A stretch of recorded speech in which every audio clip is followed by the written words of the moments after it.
Bonsoir à tous et bienvenue dans ce flash de 18 h. Le président Alassane Ouattara à Niamey pour un sommet extraordinaire de la CEDEAO, la communauté économique des États de l'Afrique de l'Ouest. Sommet consacré à la situation sociopolitique en Guinée-Bissau. Le chef de l'État regagne Abidjan ce soir. Une nouvelle loi régit le secteur des jeux du hasard en Côte d'Ivoire. Le projet de loi a été adopté à l'unanimité en commission par les députés membres de la Commission des affaires économiques et financières. Selon le ministre de l'Économie et des Finances, cela va permettre de lutter contre les tombolas et autres loteries illicites exercées dans le pays. Il sera créé une autorité de régulation des jeux du hasard pour assainir donc le secteur. À 20 h, le compte rendu de Kolo Koulibaly. 180 milliards de francs CFA, c'est le montant de l'accord de développement paraphé ce vendredi entre la Côte d'Ivoire et le groupe Afreximbank. Le groupe s'engage à financer des équipements de pointe en vue de la construction et l'exploitation du parc industriel d'Akupé-Zedji, nous dit Lansine Bakayoko. Cet accord de développement du parc industriel signé avec Afreximbank sous forme de partenariat public-privé porte sur l'aménagement de 113 hectares additionnels à la zone industrielle d'Akupé-Zedji. Ces travaux d'aménagement concernent la construction d'infrastructures de base, des bâtiments commerciaux ainsi que des hangars.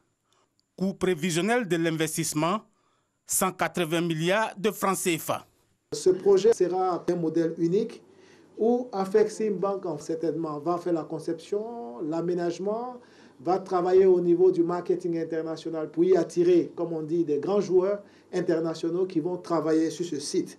Mais l'État de Côte d'Ivoire sera juste à côté pour apporter tout son soutien au succès de ce projet avec la mise en œuvre des différentes mesures d'attractivité, des différentes mesures fiscales que nous mettons à la disposition de tous les opérateurs qui viendront sur ce site. Pour le gouvernement, il s'agit surtout de poursuivre la dynamique d'élargissement des infrastructures industrielles afin de mettre à la disposition des opérateurs économiques des plateformes capables de faciliter l'exercice de leurs activités dans les meilleures conditions.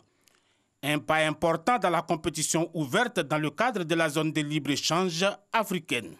Dans la mesure où les marchés africains sont ouverts pour les produits africains, en relation avec l'accord de libre-échange économique, nous voulons nous assurer que l'Afrique, en particulier la Côte d'Ivoire, dispose de produits suffisants pour le commerce. La prochaine étape, c'est la signature du contrat de concession prévu courant 2020. Avec une capacité d'accueil de 60 entreprises, le parc industriel de PK24 qui va être construit favorisera la création de 10 000 emplois. Le Libéria, la Sierra Leone, la Commission de consolidation de la paix de l'ONU en Côte d'Ivoire. La délégation de diplomates a eu une séance de travail aujourd'hui avec le ministre des Affaires étrangères, Marcel Amontano. Sécurité, cohésion sociale, réconciliation sont des sujets qui ont été abordés. Le président béninois Patrice Talon a annoncé le retrait des réserves de change du franc CFA qui se trouvent en France. Un pas de plus vers la disparition de cette monnaie, même si le dirigeant béninois n'a donné aucun calendrier.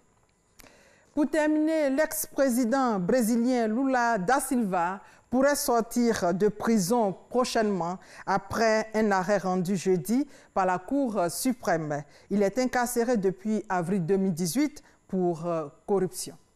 Et voilà, c'est la fin de ce flash. On se retrouve tout à l'heure à 20 h. Merci de votre fidélité.